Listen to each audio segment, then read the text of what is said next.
You can get all it is that you want, but somehow still feel like you don't have it.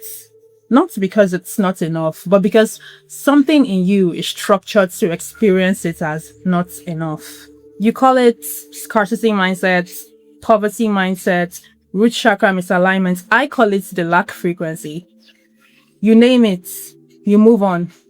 But somehow the pattern still keeps pervading your life.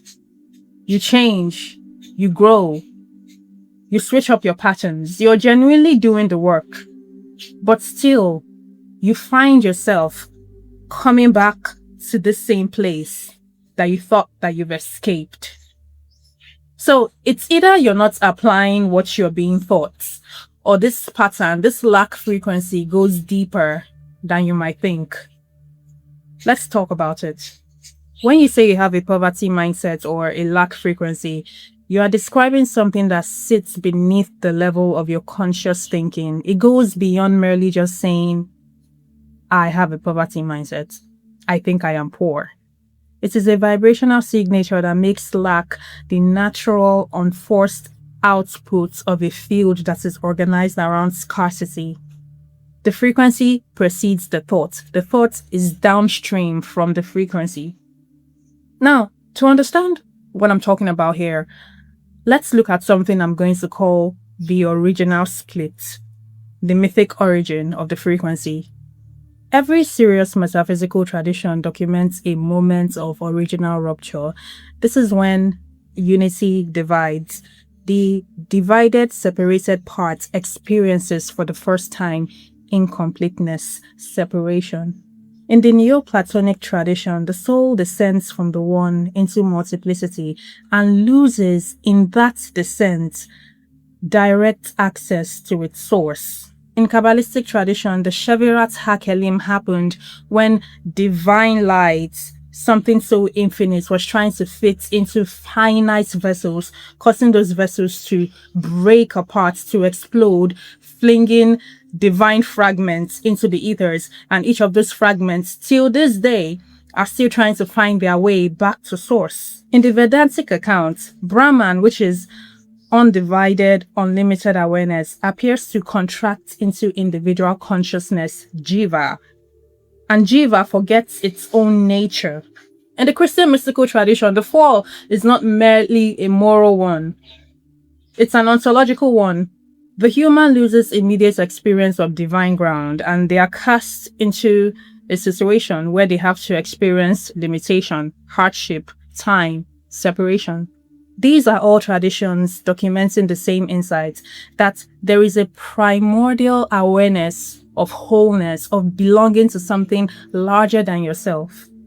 Then there was a rupture, followed by a subsequent state in which the fragmented consciousness understands itself through the lens of something that it no longer has. And this, my friend, is the metaphysical origin of the lack frequency. It's not merely a childhood wound. It's not merely cultural conditioning. It's the fundamental existential predicament of individuated consciousness, the experience of being a part that remembers somewhere below the threshold of ordinary awareness that it came from a whole.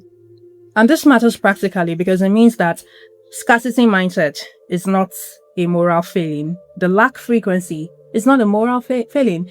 It's not as easy as just a mindset shift either. It's the default operating condition of the unexamined self, a self that hasn't yet realized where it came from. In order to work with this frequency or work against it or heal it, you need to understand that you are working against something that has cosmological depth. You're not fighting a bad habit.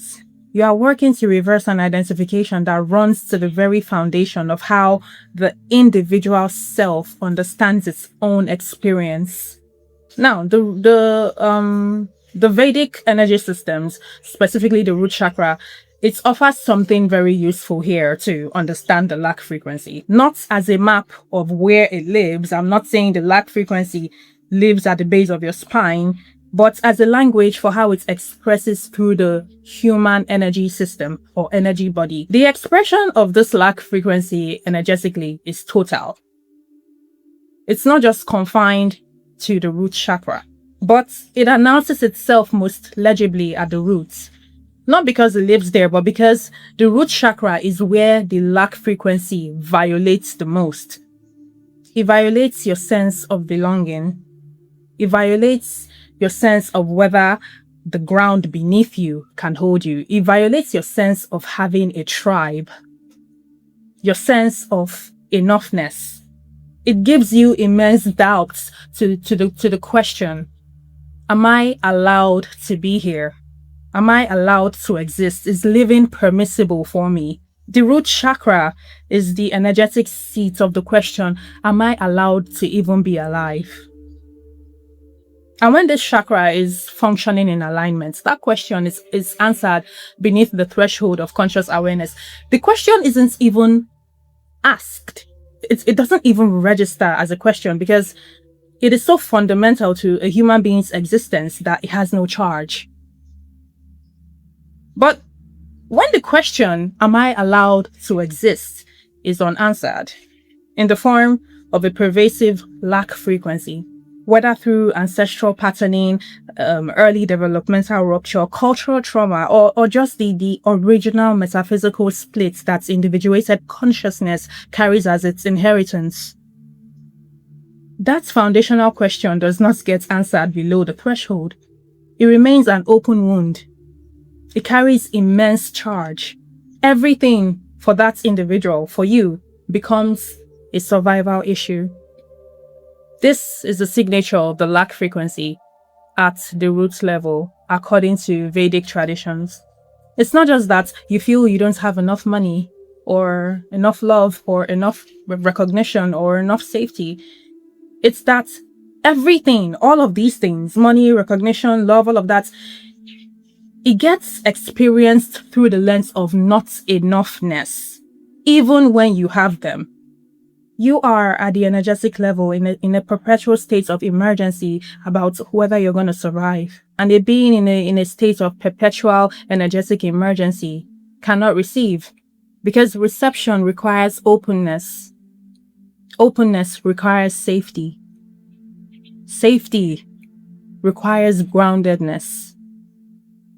All of which the lack frequency robs you of. Now, here is what the lack frequency is actually doing to you. The lack frequency is first and foremost a perceptual filter. Not only does it make you feel terrible, it determines what you consider as possible for you and what is impossible for you. A field that is organized around scarcity literally cannot perceive abundance and opportunities when it comes. It constantly filters out opportunities. You don't see them. It doesn't register. It doesn't click. When abundance does come to you, the lack frequency makes you register it as a threat, as an anomaly. You call it a fluke or luck, and then you prepare for it to go away. You inevitably display behaviors that brings about the loss of opportunity that is so much dread. This good thing cannot last, you say. Something is going to take it away. The frequency reads incoming data of reality and translates it into the only language you understand. Not yet. Not for me. Not my time. This is not a metaphor, my friend. In a consciousness-first reality, consciousness precedes and participates in material experience. This means that your vibrational field is not passively receiving a pre-existing fixed reality. It is participating in what aspects of an infinite field of potentiality even make it into your concrete material experience. The lack frequency perpetually selects for and therefore perpetually generates evidence of lack. You're not punishing yourself. You're being coherent. The field is coherent. It returns what it is and nothing more. On top of all that, the lack frequency is generative, not static. And this is important to understand because a lot of people treat the lack frequency as if it were a wall between what they want, between them and what they want.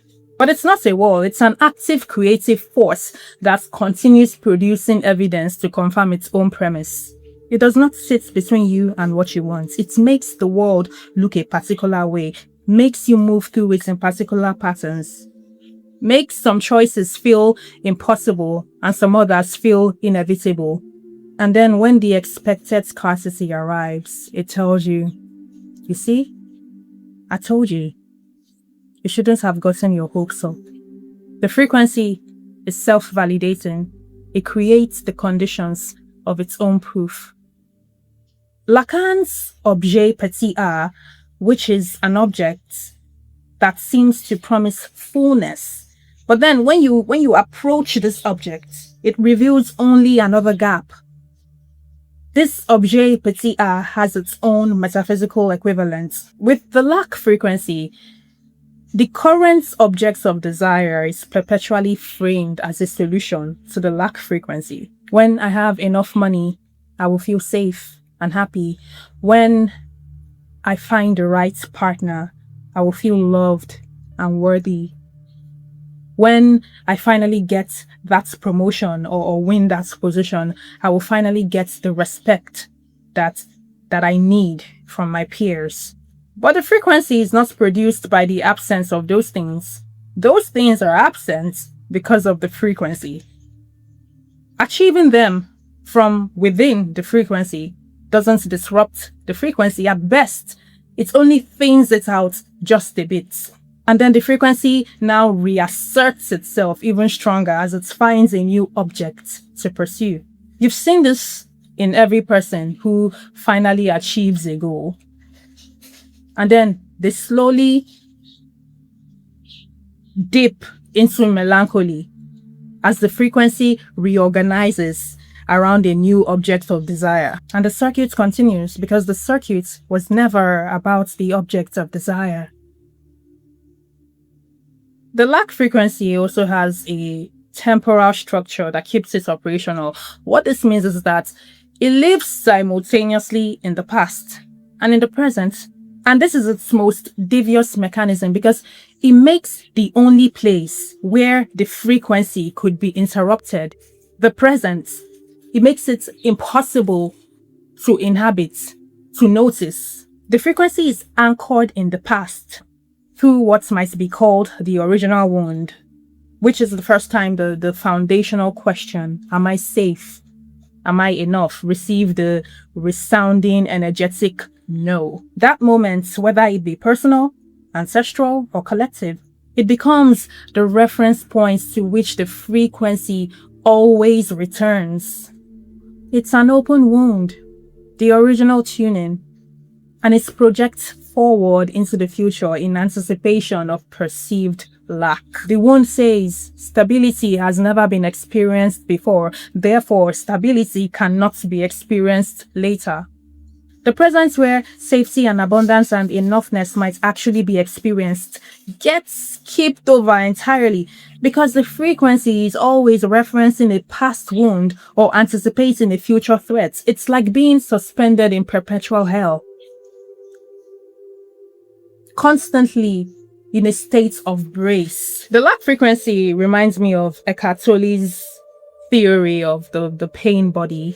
His description of the pain body to me is kind of like an energetic entity with its own appetite, its own intelligence, its own survival instincts. It perpetuates its existence by keeping consciousness out of the present and trapped in past referencing and future fearing loop. This is exactly how the lack frequency operates. Identical. It is, in this sense, a closed system with a vested interest in its own continuation. The Hermetic principle, as within, so without, is the statement that inner vibrational states and outer material conditions are not merely in a causal relationship, but in a mirroring relationship. They mirror each other. They are simultaneous expressions of the same underlying pattern.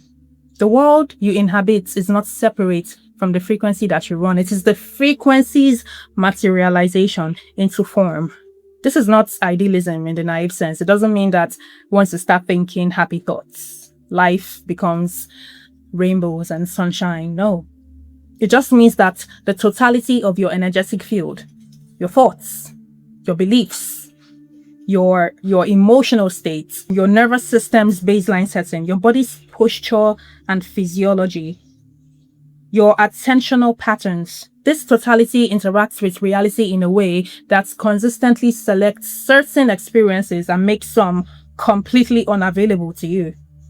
You running the lack frequency do not inhabit the same world as a person running a frequency of sufficiency or abundance. And this is not to say that you both don't inhabit the same consensus reality, because you do, but you both do not inhabit the same experiential reality. The lack frequency makes you invisible to certain opportunities, not because you're cursed, but because the frequency causes you to act in such a self-defeating way that routes you away from them. Act in such a way that when the opportunities arrive, you completely sabotage it. Why? Because it's incoherent with your internal experience. You sabotage it so that you can feel internal equilibrium. Remember, I said the field is coherent. The outer and the inner match. And they match not because the universe is against you, but because the universe is so with you, so in your favor, that it shows you yourself with perfect fidelity. This is where most teachings about lack frequency, poverty mindset, scarcity mindset, root chakra alignment, solutions. This is where they make their decisive error. And you need to take note of this because the error is framed as a solution. The self that recognizes the lack frequency, the self that names the problem, that negotiates with it, that tries to fix it, that self is not standing outside the frequency looking in. I need you to listen to what I'm saying. It was built by the frequency. Its habits, its perception, its choices, its relationship to time, its definition of what enough would even feel like. It's all from the frequency. All of it was shaped by the same organizing pattern that now wants to change itself. I'm sorry. It's so fucked when you think about it. Which means that the project of healing the lack frequency through sustained effort is at its foundation the same lack frequency running a more elaborate scheme. But do not despair, my friend, because this is the most important thing you can understand about why, even though you try so hard, the frequency still remains. The pattern still persists. You grow, you change, you fix things.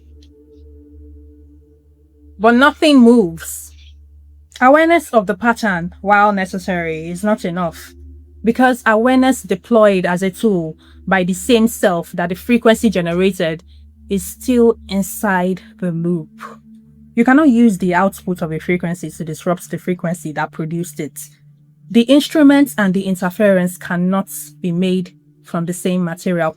What this means practically is that the lack frequency does not yield to effort applied from within its own field. It yields when it yields to something that does not originate inside the structure that it has built. And this can look like a disruption in the force or in the field. Something so disruptive that your system cannot metabolize. Perhaps an ego death, a dark night of the soul, a violent loss, complete exhaustion, something that reaches below the layer where all the self-work has been happening to the layer where all the self-work was never getting to. And what that looks like and how to orient towards the conditions that make it possible rather than just chasing self-improvement endlessly. That is a conversation for another time. I'm sorry. Because this is not a solutions-oriented video. What matters here before any solutions is that you understand the mechanics of what you're actually dealing with.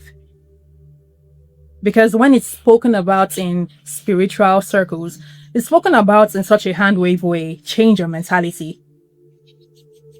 No, it's not a mentality. It is something far more ontological and existential. And you need to be aware of that. It's not a mindset to be upgraded. It's not merely a wound to be healed. It is a frequency so fundamental to the structure of the self that even moves to heal it can become its most refined expression. And that's precisely the loop you've been in. You see it now, don't you? So, I'm sorry, my dear friend, but I'm gonna have to leave you in this abyss. Get to know it.